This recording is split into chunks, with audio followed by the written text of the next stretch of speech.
Hello नमस्कार, आप सभी का मुकेश बैरागी 9627 चैनल पर बहुत बहुत स्वागत है।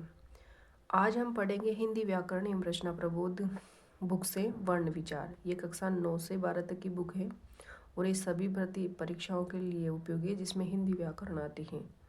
इसमें से ही क्वेश्चन आराम से मिल जाते हैं, बैठ जाते हैं। तो पढ़ते हैं हम वर्ण विचार का टॉपिक है अपना वर्ण विचार एवं अक्षरिक खंड। तो वर्ण किसे कहते हैं? तो भाषा की वह छोटी से छोटी इकाई जिसके टुकड़े नहीं किए जा सकते हो वर्ण कहलाते हैं।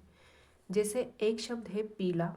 पीला शब्द के यदि टुकड़े किए जाए तो वे होंगे पी प्लस ला। यदि पी और ला के भी टुकड़े यानी कि पी और ला के भी टुकड़े किए जाएं तो वे होंगे प प्लस ई तथा ल प्लस आ। अब यदि प ई ल आ के भी हम टुकड़े करना चाहें तो ये संभव नहीं है, यानी कि प के और ई के और ल के आ के भी टुकड़े करना चाहे तो ये संभव नहीं है। अतः ये ध्वनियाँ अक्षर या वर्ण कहलाती है और ये ध्वनियाँ दो प्रकार की होती है, स्वर तथा व्यंजन। वर्णों के मेल से शब्द बनते हैं और शब्दों के मेल से वाक्य, वाक्यों के मेल से भाषा बनती है। अतः वर्ण ही भाषा का मूल आधार है। हिंदी में वर्णों की संख्या 44 है। मूल वर्णों की संख्या तो 44 है, वैसे टोटल देखा जाए तो 52 है। मुंह से उच्चारित होने वाली ध्वनियों में लिखे जाने वाले इन लिपि चिन्ह वर्णों को दो भागों में बांटा जाता है, स्वर और व्यंजन। स्वर किसे कहते हैं तो देखते हैं। जो वर्ण बिना किसी दूसरे वर्ण स्वर की सहायता से बोले जा सकते हैं वे स्वर कहलाते हैं। ये 11 होते हैं। हिंदी में 11 स्वर होते हैं। अ आ ई उ री ए ऐ ओ औ। ये सभी ध्वनियाँ ऐसी हैं जिनका उच्चारण बिना दूसरी ध्वनि के से किया जाता है। अ ई उ तथा री मूल स्वर हैं। ये अश्व स्वर हैं क्योंकि इनके उच्चारण में दीर्घ स्वरों से कम समय लगता है। इनमें री का हिंदी में शुद्ध प्रयोग नहीं होने के कारण री र प्लस ई के उच्चारण के रूप में प्रयुक्त होने लगा है। केवल ऋतु, ऋषि, ऋण आदि कुछ शब्दों में ही इसका प्रयोग मिलता है जिसका उच्चारण र प्लस ई के समान होने लगा है। स्वर के भेद होते हैं दो, ह्रस्व व दीर्घ। ह्रस्व स्वर किसे कहते हैं? जिन स्वर के उच्चारण में अपेक्षाकृत कम समय लगता है उसे ह्रस्व स्वर कहते हैं। ये 4 होते हैं, जैसे अ ई उ री। तो ह्रस्व स्वर कितने हैं? 4, अ ई उ री। दीर्घ स्वर जिन स्वरों के उच्चारण में मूल स्वरों में दुगना समय लगता है वे दीर्घ स्वर कहलाते हैं। ये 7 होते हैं, आ ई उ ए ऐ ओ और औ। अंग्रेजी के आ स्वर का भी प्रयोग हिंदी में होने लगा है, जैसे डॉक्टर, कॉलेज। इसमें अंग्रेजी के आ स्वर का प्रयोग होता है डॉक्टर और कॉलेज में।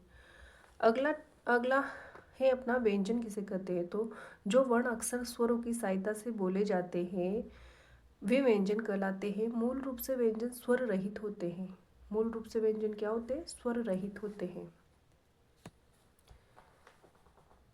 व्यंजन के उच्चारण में पेपड़ों से निकलने वाली सांस मुख के किसी अवयव उच्चारण स्थान से बाधित होती है। जब हम किसी वर्ण का उच्चारण करते हैं तो वह किसी स्वर की सहायता से ही उच्चारित होता है। जैसे प का उच्चारण करने पर प प्लस अ की सहायता से उच्चारित होगा। हल चिन्ह ऐसा होता है, हल चिन्ह। वर्ण के स्वर रहित होने पर का परिचायक है।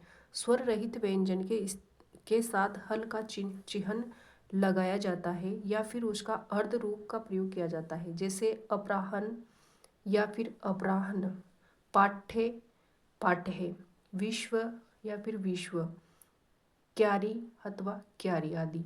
हिंदी व्यंजन निम्नानुसार हैं: क ख ग ग ग च छ ज ज ए ठ ठ ड ढ ढ ढ ण त थ ध न फ फ प फ ब भ म य र ल व श श श ह क्ष त्र गे श। स्वर युक्त व्यंजन व उनका वर्गीकरण। स्वर युक्त व्यंजन व उनका वर्गीकरण देखते हैं तो क वर्ग में अ आ व क ख ग घ ङ तथा विसर्ग ह आएगा और इनका उच्चारण स्थान है कंठ और नामध्वनि इसकी कंटे। इनका उच्चारण स्थान कौन सा है? कंठ और नामध्वनि कंटे। अगला है च वर्ग। च वर्ग में ई च छ ज ज य स आते हैं। इनका उच्चारण स्थान तालु है और नामध्वनि तालव्य है। ट में ट ठ ड ढ न ड ड़ ऋ श र और इनका उच्चारण स्थान मूर्धा है और नामध्वनि है मूर्धन्य। त वर्ग में त थ द न ल श और इनका उच्चारण स्थान दांत है और नामध्वनि दंत है। प वर्ग प फ ब भ म उ और छोटा ऊ और बड़ा हु इनकी उच्चारण स्थान है होस्ट और नामध्वनि है होस्टे। ए ऐ कंठ व तालु उच्चारण स्थान है और कंठ तालव्य नामध्वनि है। व का उच्चारण स्थान दांत व होस्ट है, दंतोष्टे नामध्वनि है। ओ और औ का उच्चारण स्थान कंठ व होस्ट है और कंठस्थ नामध्वनि है। अगला है अपना नासिक व्यंजन ङ य ण न म इश। इनका उच्चारण नासिका के साथ क्रमशः कंठ तालु मूर्धा दांत और होस्ट के स्पर्श से होता है, अतः इन्हें नासिक व्यंजन कहते हैं। अंतस्थ व्यंजन य र ल व ये स्वर व व्यंजन के बीच की स्थिति है, इसलिए इन्हें अंतस्थ व्यंजन कहते हैं। ऊष्म व्यंजन स ह इन वर्णों का उच्चारण स्थान के साथ प्रश्वास वायु छोड़ने वाले के घर्षण से होता है। हमारी जीभ स का उच्चारण करने समय तालु से, स का उच्चारण करते समय मूर्धा से तथा स का उच्चारण करते समय दांतों से स्पर्श करती है। संयुक्त व्यंजन है क्ष त्र गे तथा श। संयुक्त व्यंजन है क्ष त्र गे तथा श संयुक्त व्यंजन है। इनका विस्तार अथवा अक्षरिक खंड निम्न प्रकार है। जैसे क और श प्लस अ तो क्ष बनेगा तो ये क्ष हो जाएगा। त प्लस र प्लस अ तो त्र। ज प्लस ये प्लस अ तो गे। स प्लस र प्लस अ तो श।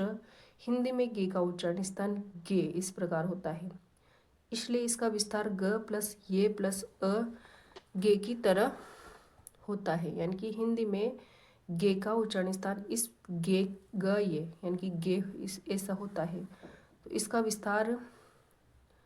विस्तार ग प्लस ए प्लस अ और गे की तरह भी अब होने लगा है।